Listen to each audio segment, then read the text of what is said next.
have an EIDL loan that's in trouble? By in trouble, I mean maybe you went out of business. Maybe your business does not have enough money to repay the loan. Let's talk about what happens since the repayment area is approaching. First, we'll give an example of you closed down the business. You took out an EIDL loan, an economic injury disaster loan, and your business did not make it through the COVID process. It closed down. If you close down your business, then we need to look next at the amount of the loan to determine what happens. If your loan was $25,000 or less, it was considered an unsecured loan. So it was not secured by any assets, nor did it have any personal guarantees. So you're basically off the hook, and the SBA is out of luck. They cannot pursue having you repay that loan if your business is closed. Now, what is closed? If you are an entity like an LLC, an Inc., a corporation, you need to file a dissolution through the state to be technically closed. If you have not done that, I would suggest doing that as a precautionary measure. Make life easier for you. Also, any checking accounts or assets in that company's name should be gone.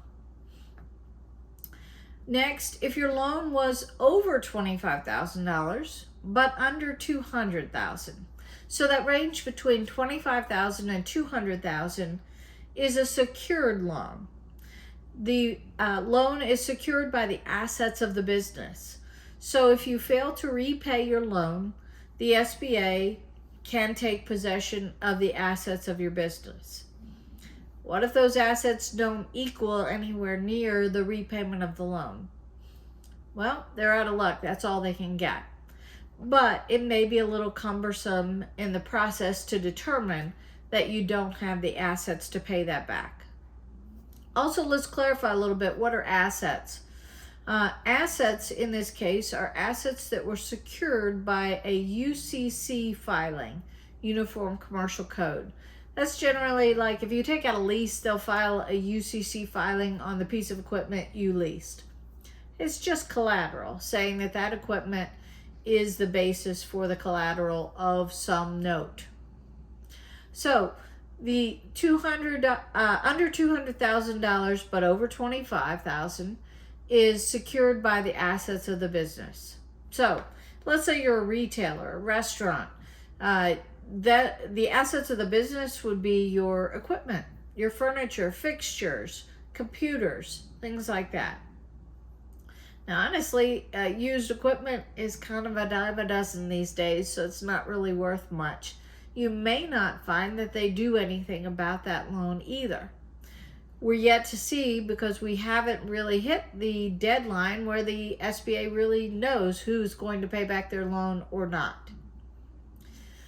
If your loan is over $200,000, which would have happened through round 2. Remember that round 1 of the EIDL only went up to $150,000.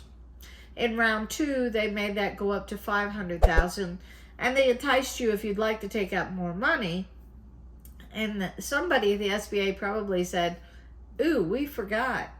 There's no personal guarantee. We should probably try to get one." So if you expanded that loan and went over $200,000, you do have a personal guarantee attached to that loan.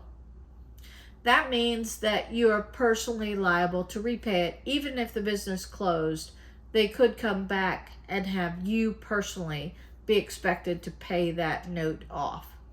So make sure that even if your business is closed, if you are over $200,000, you need to have a plan in place. Your worst case scenario is personal bankruptcy. Otherwise, I would suggest that you format a way that you can repay that loan, continue to make the payments over the next 30 years. We will keep you posted if we hear of any further developments as the repayment structure begins. Those just began here in November of 2022. So let us know. Also, if you have any developments or hear of cases where loans are renegotiated, refinanced, or written off with the SBA, we'd love to keep that information and help that news spread out to everybody who can use that. Please follow us on Facebook and Instagram. Please make sure to check out our blog and our website linked below. Subscribe to our YouTube channel and hit the bell to be notified when we post. You can email me at donna@pyopaccounting.com.